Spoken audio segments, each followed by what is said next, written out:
तब उन्हें नरसिंह अथवा वाराह के समान अकस्मात आविर्भूत होना होता, अन्यथा तो वे मेरे माध्यम से मन में आते हैं उन महाभाग के जिनको पिता का सौभाग्य देना होता है और फिर पिता से माता में। इस प्रक्रिया का एक पुण्य परिणाम है कि श्री पुरुषोत्तम के अनेक अवतार रहस्य जो सृष्टिकर्ता को भी ज्ञात नहीं होते मुझे स्पष्ट रहते हैं। सिंधुजा के कारण मैं समुद्रोद्भव श्री नारायण का शालक हूँ और यही सम्मान किसी के लिए कम नहीं है। किंतु इस बार तो परात्पर पुरुष ने मुझे कुल पुरुष बनाकर जो गौरव दिया उससे अब कोई संकोच नहीं कि श्रुति के स्वरों में वेदज्ञ ब्राह्मण कहते हैं सोमो अस्माकम ब्राह्मणाम न राजाम। मुझ शशि को भगवान भूतनाथ ने भाल भूषण बनाकर सनाथ कर दिया था और अब तो मैं सचमुच सुधाकर हो गया हूँ। अपनी संपूर्ण शक्ति से ब्रज धरा को सुधा सिंचित करके मैं धन्य धन्य हूँ। मथुरा द्वारका में ही नहीं ब्रज में भी उन परात्पर पुरुष ने मुझे कुल पुरुष होने का गौरव प्रदान किया है। इस बार कभी कभी सृष्टिकर्ता भी इन लीलामय की लीलाओं में भ्रांत हो जाते हैं तो मेरी क्या गणना। किंतु इस बार देवी योग माया भी मेरे कुल में आई तो आने से भी पूर्व उन्होंने मुझ पर अपना प्रभाव डालने में संकोच प्रारंभ कर दिया। अतः मैं स्पष्ट समझ सका कि सृष्टिकर्ता को परम पुरुष के परिकरों में कहाँ कैसे भ्रम हो गया। अब ये गोकुल में देवी रोहिणी है, भगवान ब्रह्मा ही भूल में है कि ये नाग माता कद्रू है, तो सुरों की समझ कहाँ इनके स्वरूप की छाया छू सकती है। उस दिन महर्षि कश्यप ने कहा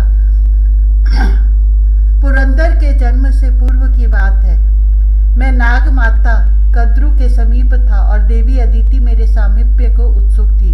मुझे विलंब हुआ तो अदिति को लगा कि कद्रू ने मुझे रोक लिया है।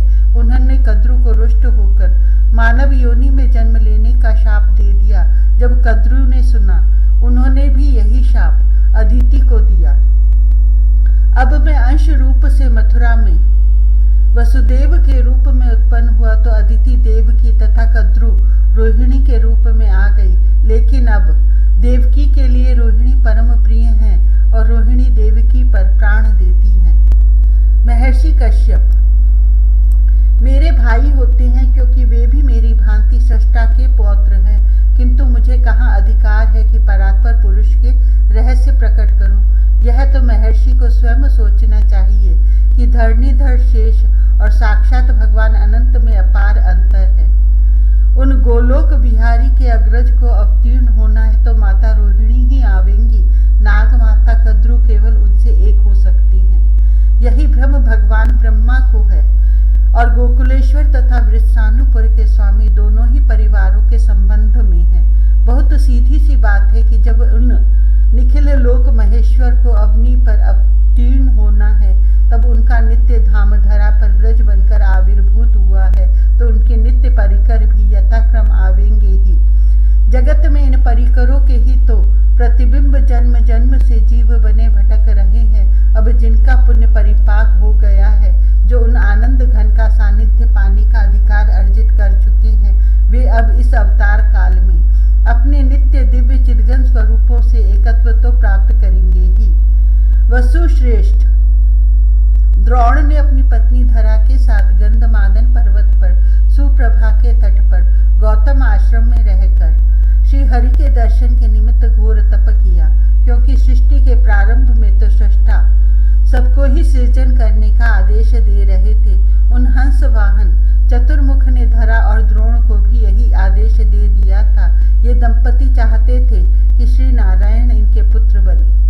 परम पवित्र कामना, किंतु श्री हरि भी क्या करें। किसी भी जीव को वह जिस नित्य धामस्थ का प्रतिबिंब ज्योति किरण है उससे पृथक तो नहीं किया जा सकता।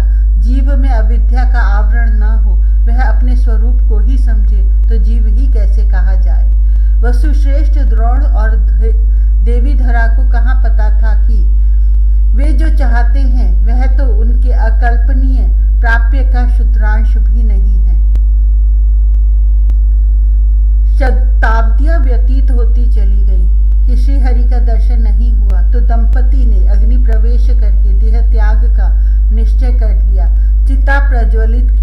सुप्रभा के पावन प्रवाह में स्नान करके अग्नि की प्रदक्षिणा करने चले, तभी आकाशवाणी हुई, तुम यह प्रयास मत करो, गोकुल में प्रकट होने पर मुझे अवश्य पुत्र रूप से प्राप्त कर लोगे। अब दोनों लौटे ब्रह्मलोक। भगवान ब्रह्मा ने भी प्रसन्न होकर वरदान मांगने को कहा। दोनों ने मांगा, परम पुरुष पुरुषोत्तम पृथ्वी पर प्रकट हो तो उनमें हमारा वात्सल्य हो, वे हमारे पुत्र बनकर हमारे अंक में आंगन में क्रीड़ा करें। एवमस्तु, सृष्टिकर्ता ने कह तो दिया। एवमस्तु, सृष्टिकर्ता ने कह दिया और फिर स्वयं स्तब्ध रह गए। परम पुरुष पुरुषोत्तम निखिलेश्वर तो किसी के वरदान का विषय नहीं, लेकिन अब तो उनसे प्रार्थना ही की जा सकती थी कि वे सृष्टा के सत्य की रक्षा कर लें। सृष्टिकर्ता के भ्रम का यही कारण है। वे समझते हैं कि गोकुल में वसुश्रेष्ठ द्रोण नंदराय हुए हैं और गोपराज गिरिभानु सुमुख की पत्नी पद्मावती पाटली से प्रकट कन्या यशोदा नंद पत्नी धरा हुई हैं। नित्य गोलोक बिहारी के नित्य बाबा और मैया को भी तो पृथ्वी पर आना चाहिए। जब उन साक्षात गोकुलेश्वर को आना है, श्री नंद राय में द्रोण ने और यशोदा में धरा ने एकत्व प्राप्त कर लिया। अब उन्हें परात्पर परम पुरुष पुरुषोत्तम का पितृत्व मातृत्व तो मिलना ही है। श्री नारायण के अंशोद्भव वासुदेव को भी उन नंद नंदन से एक होकर रहते हुए अपना वरदान तथा इनकी तपस्या का संकल्प सत्य करना है। यही बात वृषान पूर्वरसान के संबंध में भी है। पूर्व जन्म में मनुवंशी सुचंद्र का विवाह पितरों की मानसी कन्या कलावती के साथ हुआ। भगवती पार्वती की माता मैना की इन महिमामयी बहन के साथ दीर्घ काल तक राज्य करने के पश्चात सुचंद्र जी पुल्हाश्रम में तप करने चले गए। भगवान ब्रह्मा इनके तप से संतुष्ट होकर ब्रह्मलोक से उतरे। उन मराल वाहन ने कहा, वरदान मांगो प्रभु, आप प्रसन्न है तो मुक्ति प्रदान करे। सुचंद्र ने मांगा, प्राणी का परम पुरुषार्थ तो यही है, पति ही नारी का सर्वस्व है। कलावती ने अत्यंत आर्त होकर प्रजापति से कहा, आप यदि इन्हें कैवल्य मुक्ति देते हैं तो मेरा क्या होगा? मैं तो इनके चरणों से पृथक रह नहीं सकती और न मेरी कैवल्य में रुचि है। मैं इनसे एक होना नहीं, इनका नित्य सानिध्य चाहती हूँ। अतः आप सोचकर इन्हें वरदान दें। आपने इन्हें मोक्ष का वरदान दिया तो मैं आपको शाप दूंगी। देवी, आपका शाप मुझे भी भ्रष्ट कर सकता है, यह जानता हूँ। ब्रह्मा जी ने कहा, वैसे भी मैं कैवल्य देने में समर्थ नहीं हूँ। मैं रजोगुण का अधिष्ठाता, केवल कल्पांत में ज्ञानोपदेश का अवकाश पाता हूँ। अतः सुचंद्र जी को कोई दूसरा वरदान मांगना चाहिए। तब मैं मांगना नहीं चाहता। मानधनी महाराज ने सुचंद्र ने कहा, आपको मुझे कुछ बनाना ही है तो मुझे ऐसा बनाइए कि निखिल लोक महेश्वर को भी दे सकूं, उनका परम अभीष्ट प्रदाता बनूं। एवमस्तु, सृष्टिकर्ता ने बद्धांजलि प्रणाम किया। आप दोनों मेरे भी प्रणम्य हो गए। उन निखिल लोक महेश्वर का परम अभीष्ट भी तो उनकी आह्लादिका शक्ति ही है। अब वे अनंत वात्सल्यमय ही मेरे वरदान की मर्यादा रक्षा करेंगी। बृहस्तानुपुर में सुरभानु जी महिभानु की पत्नी पद्मावती से वृषभानु प्रकट हुए तो उन नित्य के श्री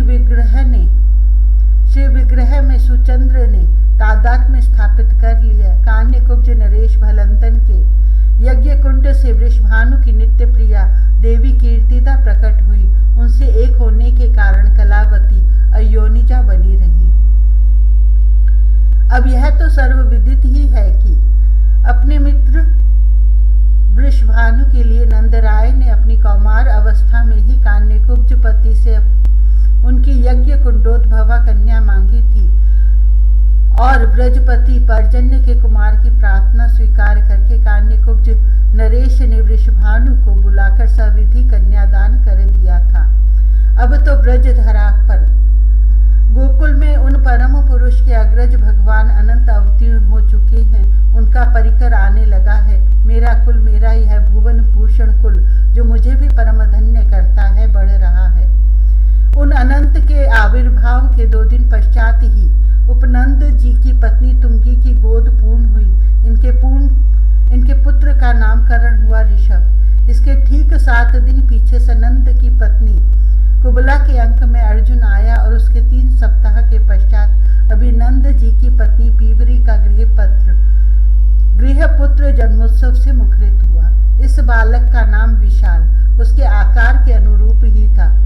ब्रज में बालक आने प्रारंभ हो गए थे और मेरे आनंद की सीमा नहीं थी। सुरों की समझ में ही यह नहीं आता था कि मैं पृथ्वी पर के अपने कुल से तादात्म्य करके इतना प्रसन्न क्यों हो रहा हूँ, किंतु यह बात मेरी समझ में भी कम आती है कि ये सब बालक प्रायः समान लग्न में ही कैसे उत्पन्न हो रहे हैं। वैसे मैं जानता हूँ कि इन नित्य परिकरों का प्रारब्ध नहीं होता। ग्रह इनको प्रभावित नहीं कर सकते। ग्रहों को और काल को भी इनकी ही कृपा अपेक्षित है, किंतु सबको प्रायः समान जीवन व्यतीत करना है। अतः इन सर्वतंत्र स्वतंत्र सत्पुरुष ने लग्न की भी सार्थकता का अपने आगमन में ध्यान रखा है। इन दिनों 4 ग्रह उच्च के और 2 स्वग्रही तो चल ही रहे हैं। केवल मैं चंचल हूँ और मैं कहीं भी रहूँ अपने कुल के तो मैं सदा सानुकूल ही रहूँगा। मेरा संपूर्ण आशीर्वाद। समस्त सुधा किरणें इन आए